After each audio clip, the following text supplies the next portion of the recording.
अस्सलामुअलैकुम सत श्री अकाल। मैं तुहाडा अपना शहजाद जोईया अज हाज़र होया वां ज़िला बहावल नगर तहसील मिंचनाबाद दे एक इहो जे तारीखी टाउन, एक इहो जे तारीखी कस्बे विच जिहदा चढ़दे पंजाब वाले अक्सर दोस्त जिक्र करते रहंदे ने और उस हवाले नाल अज असीं एक इत्थों दी मशहूर शख्सियत जनाब रिजवान अख्तर सोहरवर्दी साहब दे नूं नाल लैके हाज़र होए। रिजवान अख्तर सोहरवर्दी साहब दे बारे च दसदा जावां कि ये इस इलाके दे लोकल हिस्टोरीयन ने, मुहक्किक ने, बहुत सारिया किताबां भी लिख चुके ने।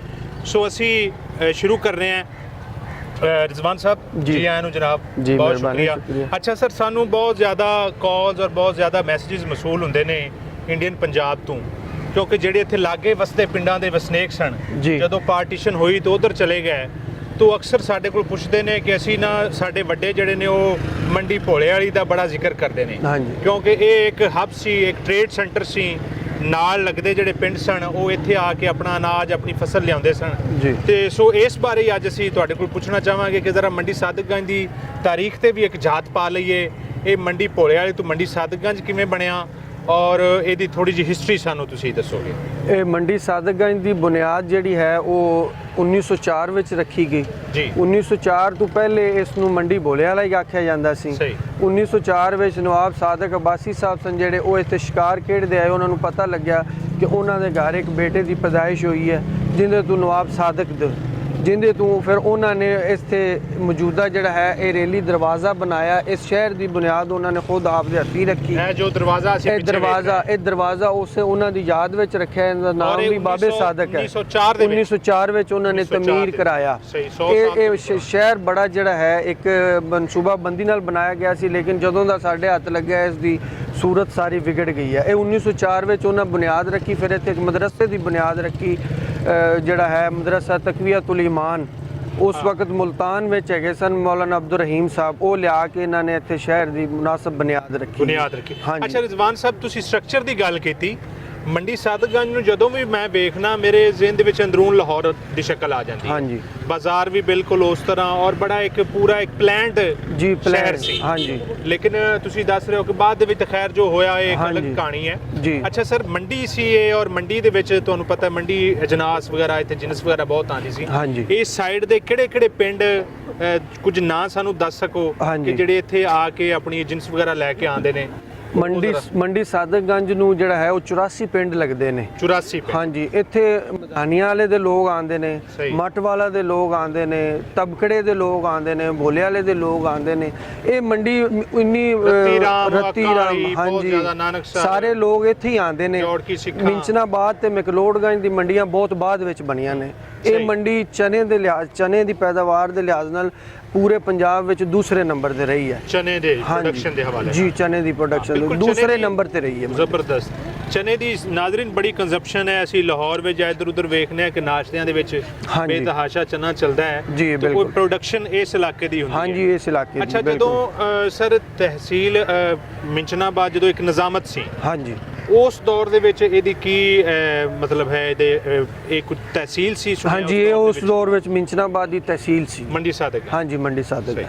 अच्छा, मंडी सादतगंज दे अगर शख्सियात के हवाले नाल गल करिए, पुराना कुछ पार्टीशन तो पहले दे दौर दियां या कोई तुहाडे वड्डियां कोल सुनिया होवे जिहड़े इत्थे मशहूर नाम सन जिहड़े। हाँ जी, वो तो 3 नाम मेरे नज़र विच आंदे ने। एक तो ख्वाजा अब्दुल हकीम नूरी साहब ने। अच्छा। फिर एक जड़े मौलाना जिक्रिया साहब ने जिन्होंने नवाब साहब ने मुल्तान तो लिया के इत्थे आबाद किया। तीसरे ने वो रेलवे मस्जिद दे विच ने मौलाना रमज़ान साहब तौंसवी, वो तौंसा शरीफ तो आके इत्थे आबाद होए। वो मस्जिद नूं जगह भी नवाब साहब ने दी सी।